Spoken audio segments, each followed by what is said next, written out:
Hi everyone, my name is Taylor Boyd and I'll be presenting on the sharing economy.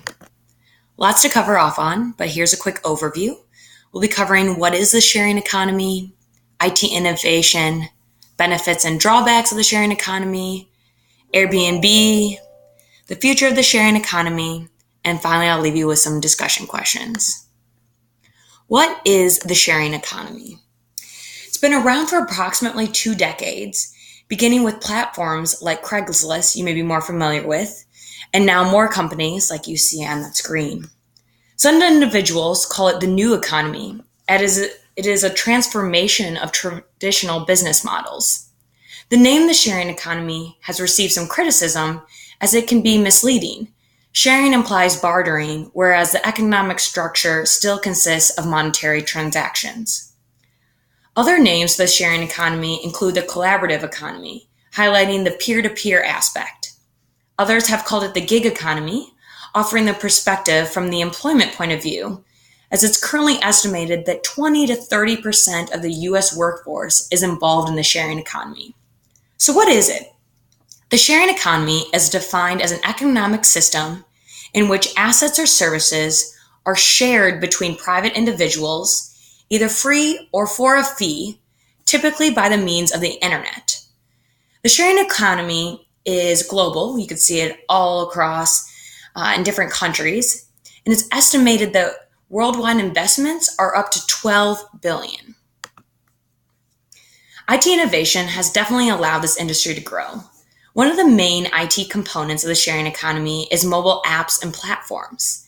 They've really been the driver in the proliferation of businesses and why we see so many new startups and competitors that's quick to go to market.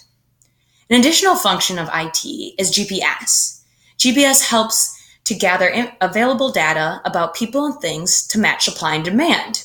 Most of us have seen this probably using a ride-sharing app where we can find the closest driver and they can find us. Additionally, big data has been a huge driver in the sharing economy. It helps to allow for dynamic pricing, optimization of resources, and predicting future demand. One unique IT function is social networks. This interconnectivity between consumers and the supply side makes interactions more personal and collaborative.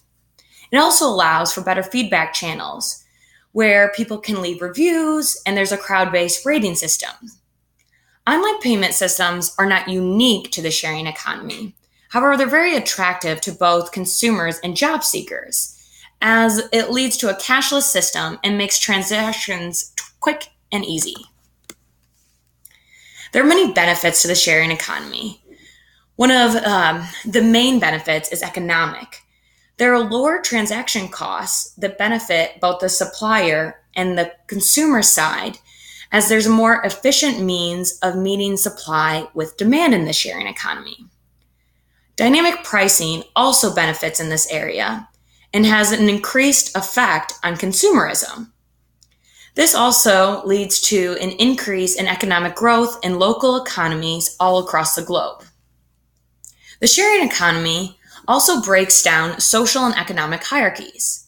By sharing assets and reducing the need for ownership, there's a greater democracy of goods and a standard of living. More individuals are not restrained by their income. For instance, individuals who could not afford a car have the same access as everyone else to ride-sharing platforms. Researchers from NYU and Harvard actually found that peer-to-peer rental marketplaces have a positive effect on lower-income consumers across almost every measure. The sharing economy has also created many jobs. It helps to supplement fluctuations in income for many or introduce a new income source. It provides a new and faster avenue for employment, as is especially beneficial for low-skilled workers. For many, the sharing economy is seen as an opportunity for micro-entrepreneurs. It's their ability to run their own business. Sharing economy also provides social interactions, which may be rare nowadays with the adoption of cell phones. It's a new place for peer-to-peer communication. It cuts through socioeconomic levels as well as cultures, and it can create communities and networks. Finally, the sharing economy has a positive environmental impact. This economic structure introduces a better utilization of resources. Sharing goods reduces waste associated with producing more goods, as well as waste from unused goods. Although there are many benefits, there are also drawbacks of the sharing economy. There are many individuals who are not so positive about this new economic system. One of the greatest hurdles to the sharing economy is regulation. Both Uber, a ride-sharing platform, and Airbnb have come under fire by operating under their own rules and have thus been pushed out of many cities around the globe. While some companies are simply unregulated due to their newness, others are intentionally circumventing the law. With peer-to-peer transactions, liability is a major issue, especially the system that's essentially founded on trust. While major companies like Airbnb have insurance for hosts and guests, other platforms do not have the same protections, making either consumers or people employed by these businesses at risk. On the supply side of the business, worker rights have arisen as a major issue. While the sharing economy has provided many jobs for low-skilled workers, it's also had the effect of driving down wages since these jobs lack high experience and the pool of candidates is so many.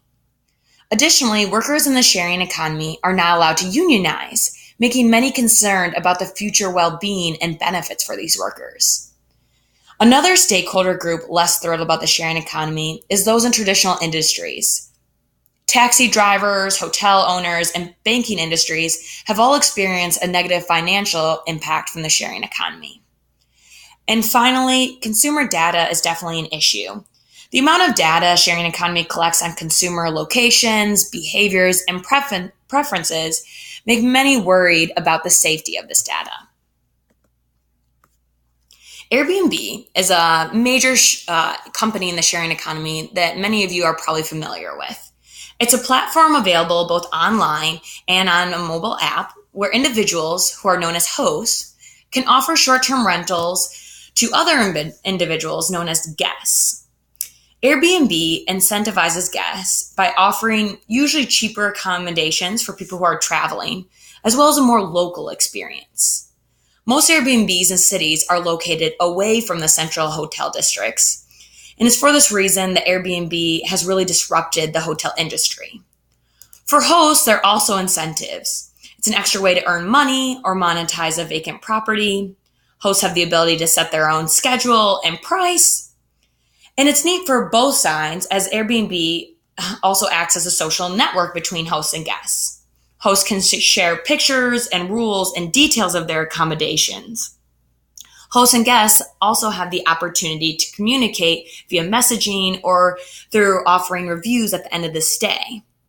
They also can interact in person if perhaps a guest is staying with the host or exchanging keys early on in the transaction. Airbnb has benefited communities by increasing tourism rates since vacations are more affordable. However, they also cause frustrations within cities by circumventing local laws and taxes. One example is Airbnb not requiring hosts to register their properties through cities. The correlating issue is tenants illegally renting their apartments without notifying their landlords, who are still held accountable. Despite these issues, Airbnb is present in most cities around the globe. So what is the future of the sharing economy?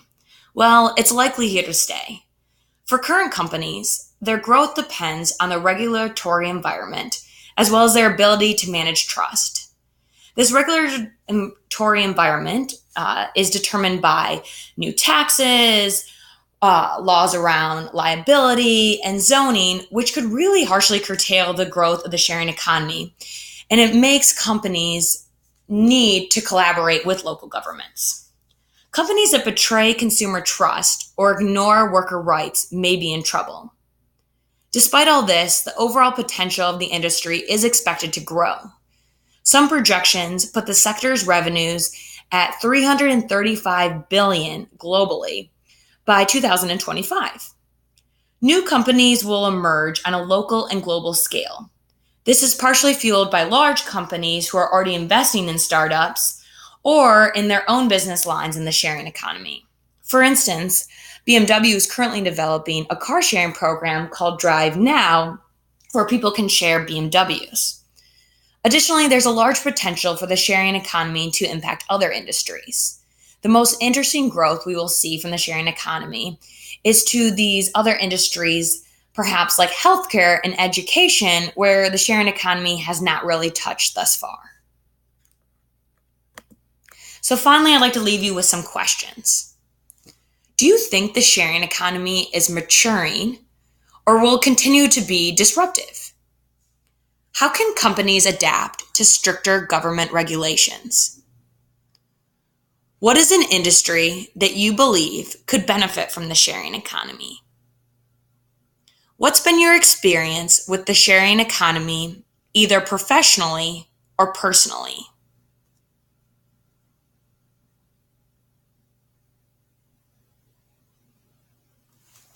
If interested, here are a few of my references that I used.